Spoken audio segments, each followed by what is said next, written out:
doom. Hey, everybody. Happy Thursday. I know I'm late. It's been a crazy week, but we're going to make it. Thanks for understanding those. A couple hours late. We'll get this out there. Today, we're going to talk more high school stories and have a good time. All right, let's do this.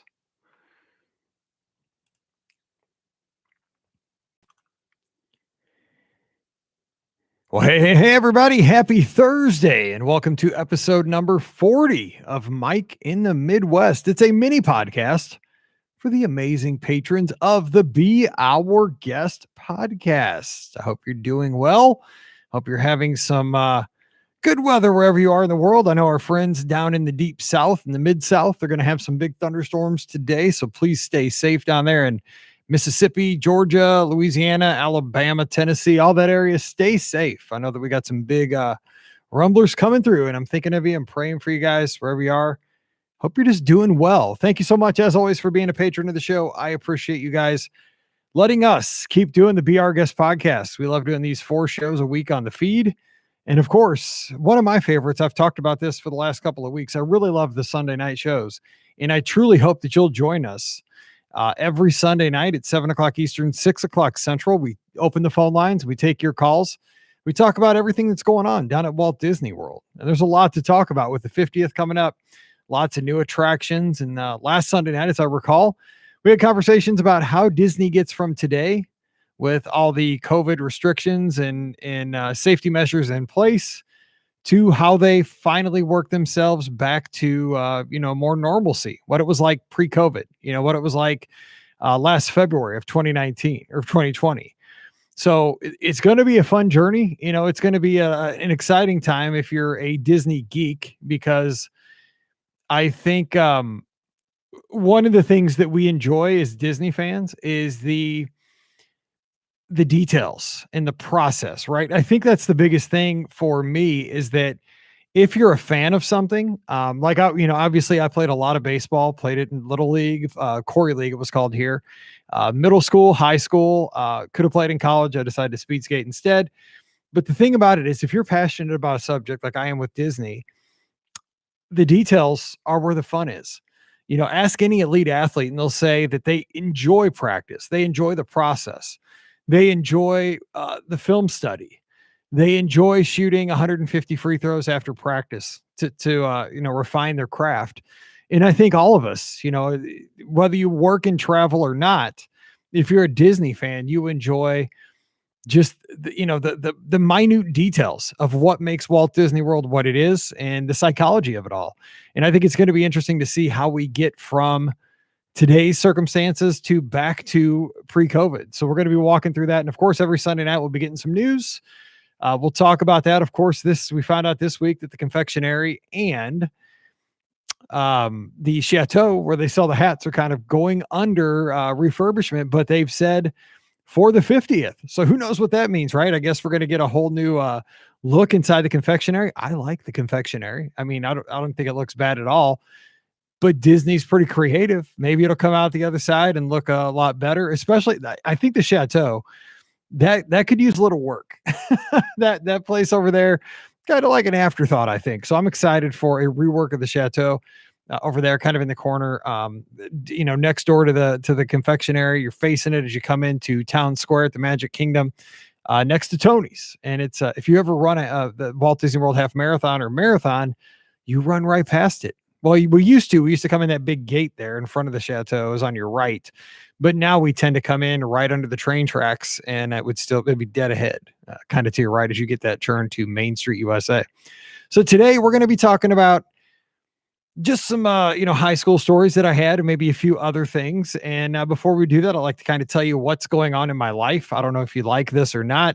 I always enjoy hearing from my favorite podcasters, like what's going on with them personally, outside of their subject field. And so this week, if you did not know, we talked about it on the podcast yesterday, that Disney Cruise Line has announced the summer 2022 itineraries. And let me tell you, people were sitting on these. They were ready. Now, this was kind of the perfect storm for a travel agent. I get so many questions in the inbox about, what is it like to be a travel agent? We get that question a lot for the podcast, and I never really answer that question on the podcast because I just don't think it's that exciting, right? It's truly not an exciting job. It's a job where you got to juggle things like any other job. I mean, this was just like teaching. I'm sure doctors do this. I'm sure people that are, driving deliveries, whatever it takes, any kind of job that you have, especially in 2021, we're juggling things constantly. You always have like something going on over here, something going on over there, and three things, at the same time. So this week, Disney Cruise Line announced the summer 2022 itineraries. Always the summer is the most popular time to cruise, just because kids are out of school, and I think we have a lot of teachers that are Disney fans. Me, my wife. So a lot of people, we want to get back out there. The ships have not sailed now for a year. And if you had a cruise canceled, if you didn't cruise, you don't know this, but if you had a cruise canceled by Disney Cruise Line because the ship could not sail, you got 125% future cruise credit. So a lot of folks are sitting on these future cruise credits because they had canceled cruises and now they're rescheduling them to next summer. And it's exciting because the cruises are going, we got all the Meg cruises on the Magic over in Europe. There's some like British Isles cruises out of Dover. There's the fjords. There's, of course, Alaska next summer, sailing on the Disney Wonder. You got the Dream and the Fantasy, sailing the Caribbean, the Bahamas. Just a lot of places to go and a lot of things to see. Now, the biggest question is, what's the Wish going to do? We've heard speculation, but we don't know for sure. But we'll find out about the Wish, I'm sure, pretty soon. But this is my guess. You want to know my guess? Nobody knows. Nobody cares. But here's Mike's guess. I think that the Disney Wish and the Disney Fantasy will be your two ships that are home ported out of Port Canaveral. And then I think the Dream will be pretty local in Florida. I would guess the Dream will head down to Miami because I think it is sailing a few sailings already out of Miami. I've sailed out of Miami on the Wonder before. It's okay to sail out of Miami. I mean, but the thing is, for me, like, I love the whole experience of Disney Cruise Line. So I like getting on the ship at Port Canaveral because that's Disney's terminal. I mean, it's got Disney in it. It looks very cool. And they just actually refurbished it during this closure. So I enjoy that. Miami was fine though. They hang up some Mickeys on the place you get on the ship and so forth. And it's fine. You can see a lot of other cool cruise ships in Miami and all the buildings, the skylines. And when you go out, you see all those $1 million homes you see on TV, like when you see the Dolphins play or the Marlins on TV, what have you. It's pretty cool port to go out of. But I would guess the Dream heads to Miami, and maybe sometimes it sails out of Galveston, but that would probably be the Wonder. The Wonder tends to go out of Texas because it can only be in Alaska in the summer. So we'll see. But I would guess that Port Canaveral will turn into mostly the Wish and the Fantasy. Who knows though? And think about that though. I mean, for a Disney fan, for a Walt Disney World Parks fan, the Wish and the Fantasy being the two ships out of Port Canaveral full time, that's awesome because the Fantasy is obviously my favorite ship. But I think it's my favorite ship because it does the 7-night Caribbean runs, which are my favorite. I know a lot of people really love the Eastern. I've never done Eastern Caribbean, but I've done Western Caribbean 3 or 4 times. And I like it because it's active. There's a lot to do in the ports. I like doing the amazing race in Cozumel, like going to Paradise Beach in Cozumel, like going to Grand Cayman. Jamaica's got an awesome Margaritaville right by the port in Falmouth. We had a good time there. We actually all in the podcast cruise last time. We were in the pool, the whole crew. We had a whole bunch of people sailing with us. We're all in the pool at Margaritaville, and we're in there with the bass player from REO Speedwagon. He's in the pool with us. We got pictures of the guy. Was he really the bass player for REO Speedwagon? I don't know. He said he was. And he was an old dude. And people swore he was. Like his family was with him. They said he was. So we'll see. Anyway, another fun story from my life. So this week has been busy moving cruises from this summer to next summer, booking new cruises, pricing out a lot of cruises. And of course, we're always pricing out Walt Disney World, Adventures by Disney and stuff like that. So this week has been busy, but it's fine. I will give you a fun travel agent story. You might have seen that I did mention this on the social media a few days ago. So when these cruises first get announced, sometimes you have to call in for certain circumstances. We can do some stuff online, but not everything. So I had to call in for some guests the other day, and that's my job. I don't mind. So I call in for some guests, and the whole time is about, I think it was like 5.5 hours. Yes, hours, not minutes, 5.5 hours. Anyway, so there's a strategy to that. You take your phone, you call in, It plays Disney music as you're on hold, as you guys probably know. It loops after about 30 minutes, 45 minutes. It just depends. They have different loops for World, Cruise Line, so forth. So I know all the songs in the order so well this week. But what happens is, and I have no idea. This is the weirdest thing ever. And I've done this now full time for almost 4 years, and I've done this for 11 years total.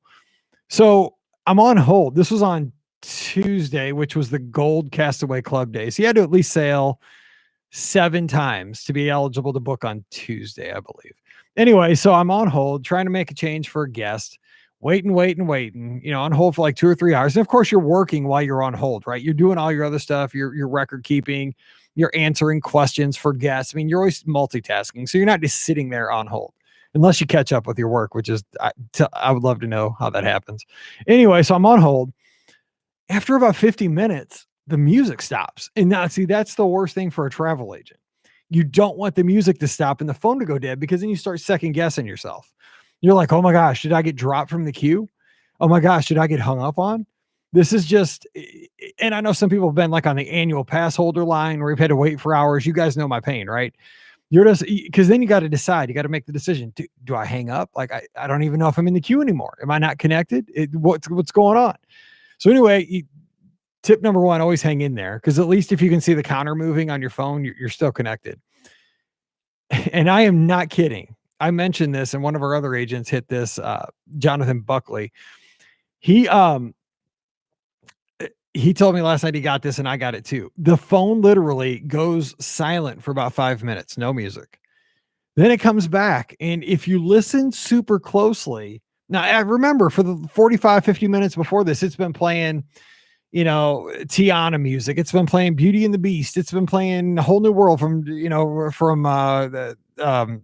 Aladdin. It's been playing, all this like greatest hits of Disney music. Goes dead for 5 minutes, and then it comes back, and it's like going like this.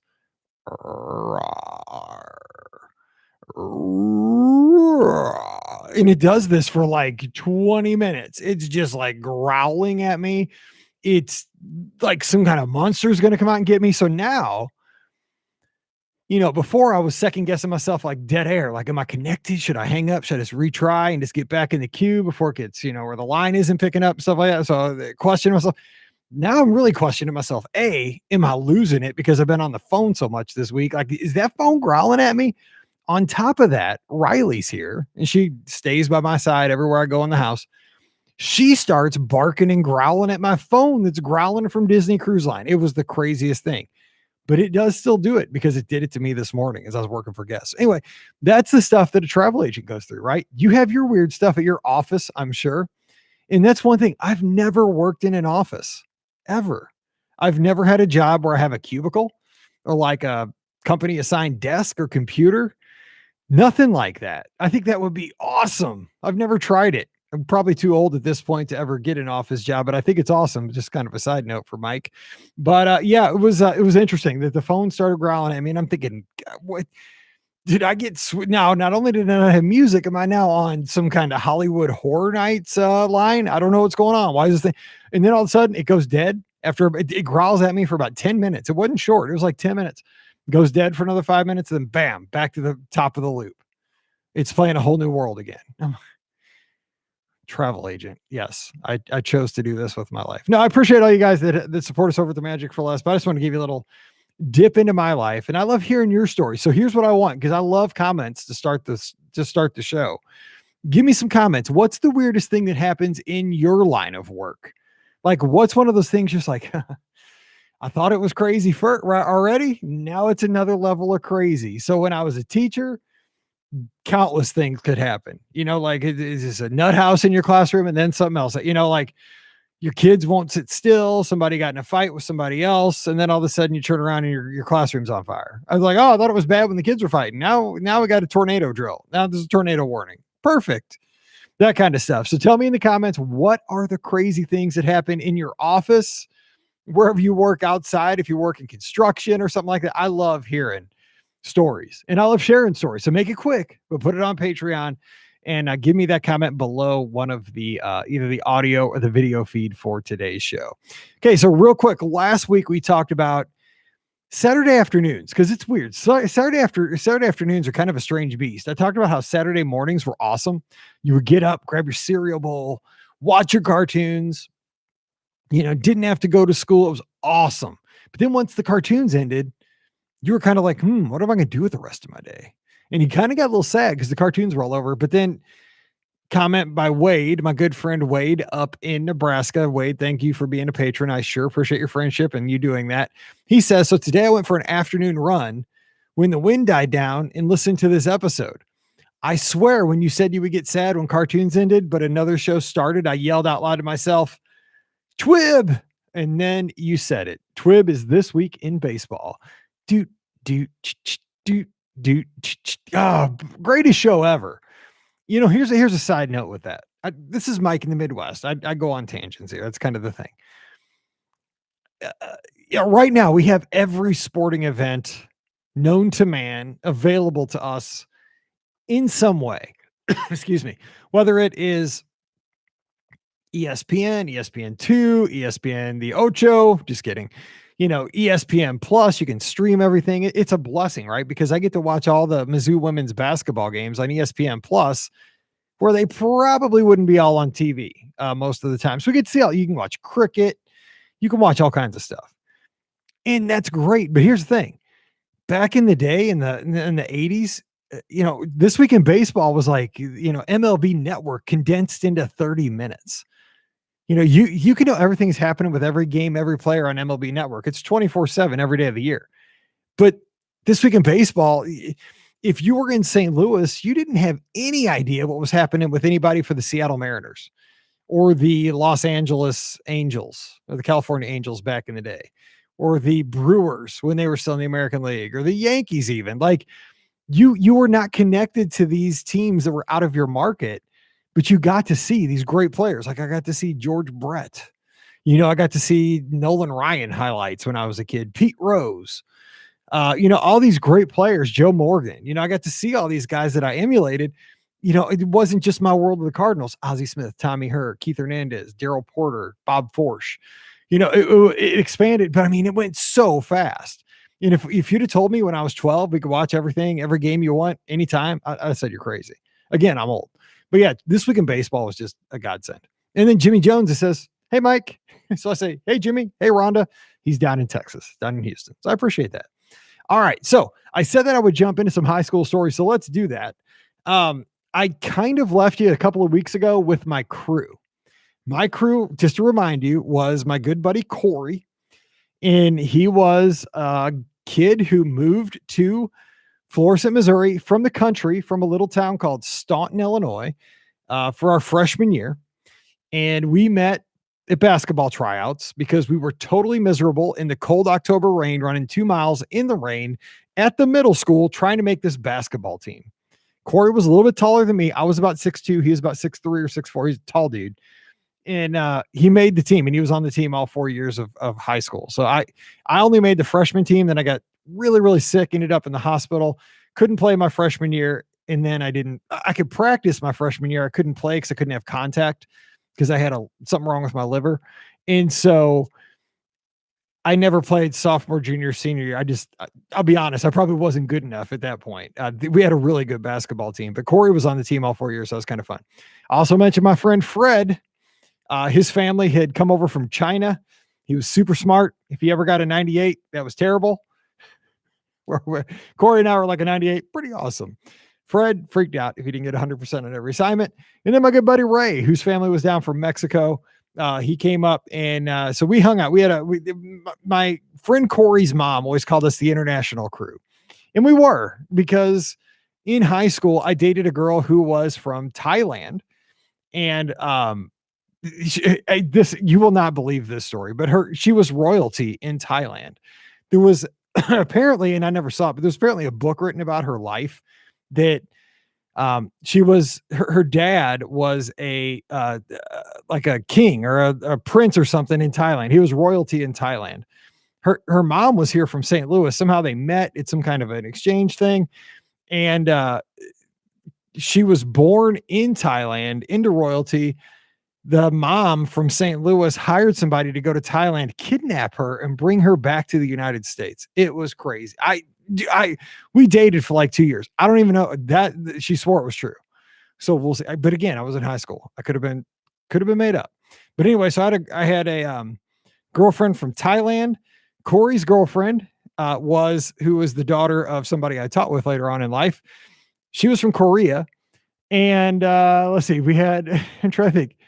So anyway, the one year we went to prom, my friend Corey's mom called it was like the United Nations, because we were just this group of people from like all over the world that we were best friends. We were great friends. I remember us getting in the limo, and the picture is classic because I mean, you're looking at diversity, and we had it like in our friendships. And with all the stuff that's happened in the world over the last like 7 days since we talked last, God, it breaks my heart, right? I mean, we were just friends because we cared about each other. We had things in common. We had things that were different too. Like Corey was a tennis player. I was a baseball player. Fred was an academic, but he played tennis too. Ray was a tennis player and academic. I mean, but we did all different stuff, and we all had different backgrounds, but man, we would have done anything for each other. And I hope, when I think about raising my two girls, I hope that they understand that is important, right? That, we could, we were as tight as could be. It didn't matter that somebody's from Korea, Thailand, China, Mexico, United States. We were from odd country in the United States. I was from suburban United States. It didn't matter. It was just pretty cool. And I wish the world could get a little dose of that. Anyway, some of the stories. Let me tell a couple stories here because we have about 10 minutes. Sorry, got a wet whistle here. But one of the stories when I look back on high school, most of the stories when I think back on high school, they're things that could never happen today. Never. Okay, so just small, like little micro situations that couldn't happen. We had a teacher named Mr. Dorr, kind of like the thing you walk through. He was a high school social studies teacher at Hazelwood Central, where I taught. And next door to him was Mr. Fix. Now, Mr. Fix looked like Santa Claus. He was also my junior Legion baseball manager. He was our coach for like 3 years. So I played pitch for Mr. Fix. He was a social studies teacher, and Mr. Dorr was his best friend next door. So you have these two guys that always play pranks on each other. But here's the thing.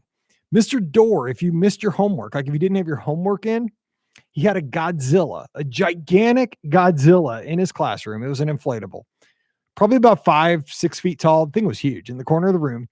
And if you didn't do your homework, or if it was late, you literally had to get down on your knees and bow to Godzilla and go up and down and, and confess and, apologize to Godzilla that your homework was late. And maybe he would give you a second chance.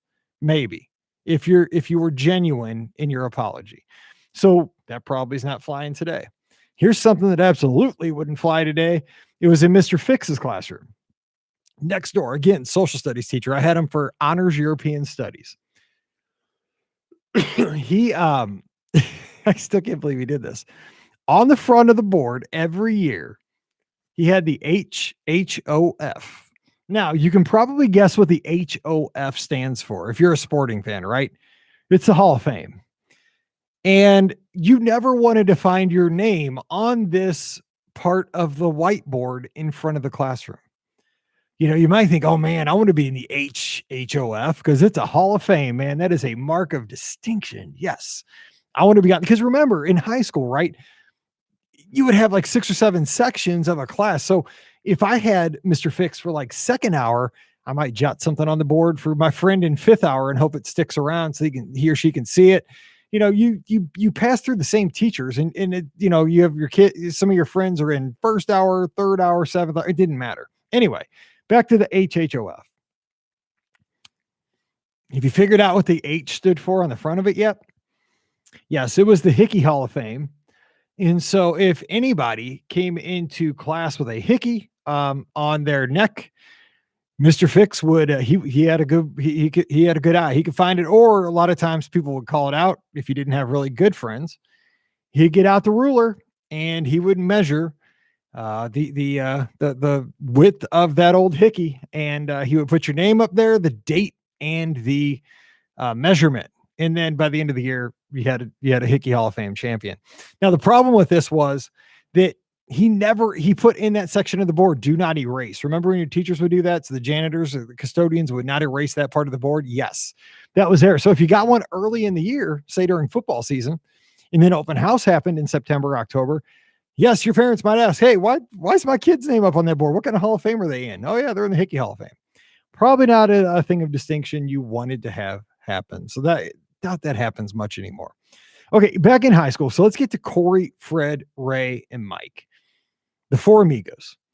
So we all lived in the same subdivision growing up, right across the street from our high school. You could see the high school. When the high school band would play practice on Saturday mornings before the football game, I heard it all from my bedroom. And so we were right there. But the thing was, when we were, I guess this would have been when we were juniors, possibly. So 11th grade, we all at this point had our own cars. And that was a big deal, right? For teenage boys, you have your own car. Big deal. So I think I've talked about this before. I had a 71 bright orange MGB coupe, little bitty thing. Think about a Mazda Miata, smaller and more probably dangerous. So I drove that. My buddy Fred drove a bright orange. I don't know why we both had bright orange cars, but we did. A bright orange, probably about a 1980 Mustang. It was nice, but it was older. My buddy Corey drove this big old Cutlass, black Cutlass. This thing was a boat, but it was awesome. It was just, we could fit a lot of people in that car, but it had a lot of pep, big engine, and a big booming system in it. It was loud. And then Ray, he had a car, but I can't even remember what it was at this point. It was just like non-distinct, kind of like Ray. He didn't want to bring a lot of attention to himself like the other, like Corey and myself, but he did have a car. Anyway, we were really bored one day and we invented a game, and I'm sure this game was invented all over the world, but we played it all the time on like Friday nights or Saturday nights when we were broke. We played car hide and seek or car tag. And so what we would do is we had a big subdivision. Our subdivision was pretty large because they kept adding on, okay, phase 7, phase 8, phase 9. And we were one of the later phases. So we had a lot of streets and cul-de-sacs and loops and stuff in our subdivision. So we'd play like car hide and seek. So, if you were the one, it's just like hide and seek on foot, but like you couldn't leave the subdivision, but you had to try to go hide your car, and you got like 10 minutes to try to find them.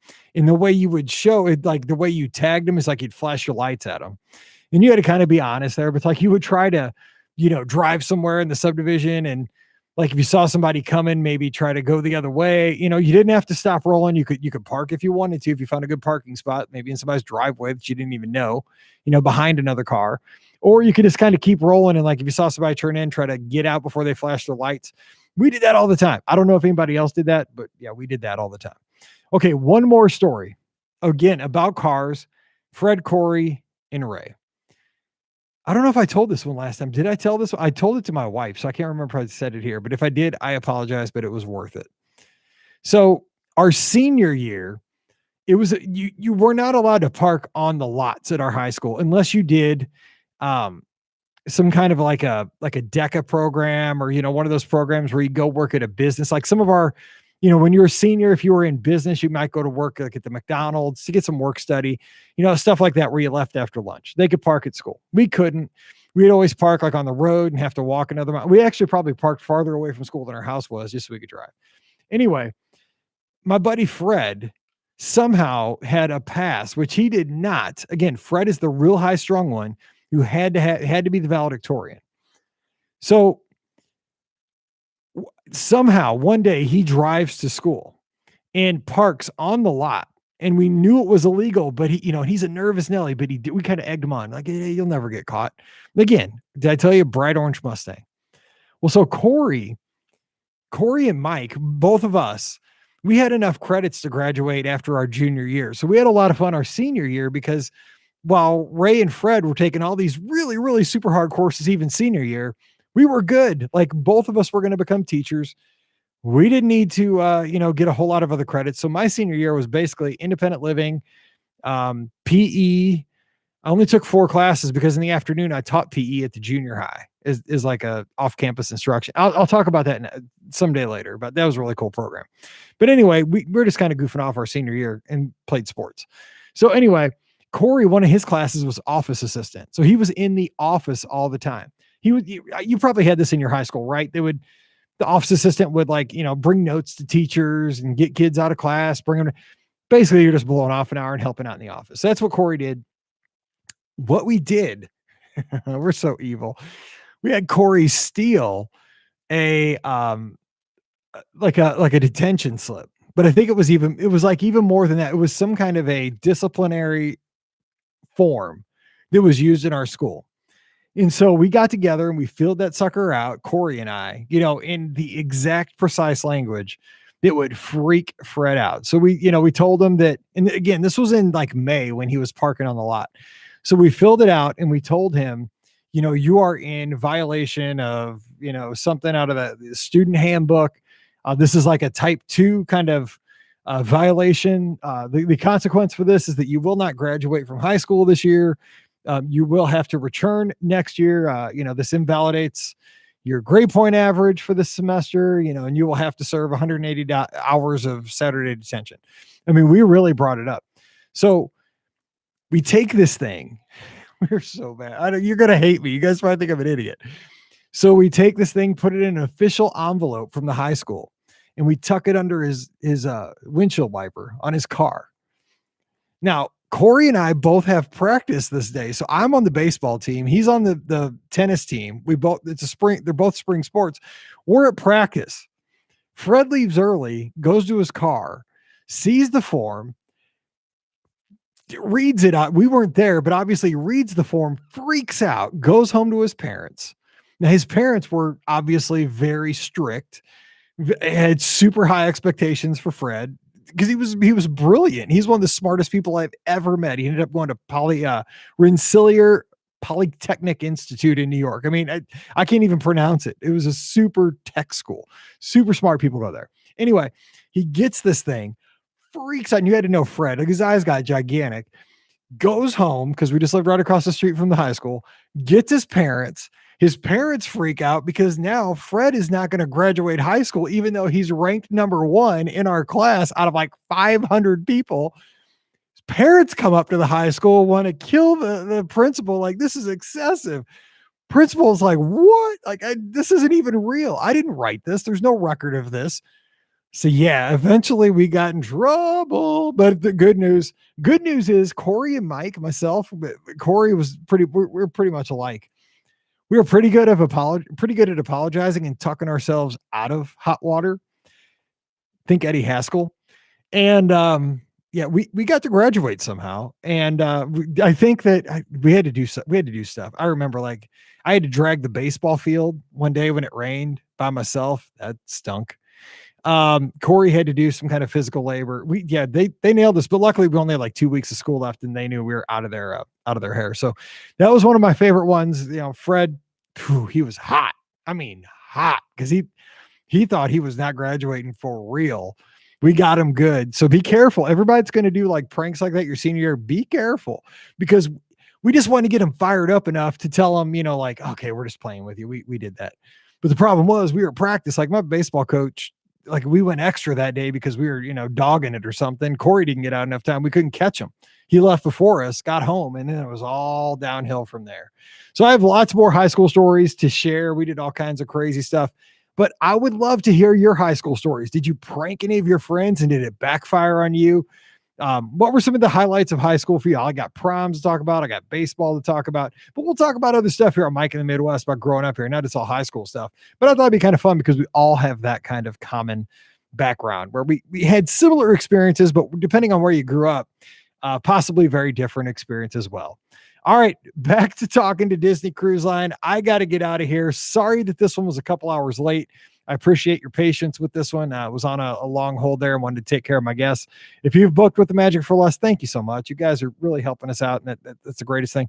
But for being a patron, honestly, you guys are allowing the shows to go out for everybody. You're carrying the burden for everybody. On behalf of every listener, thank you for doing that.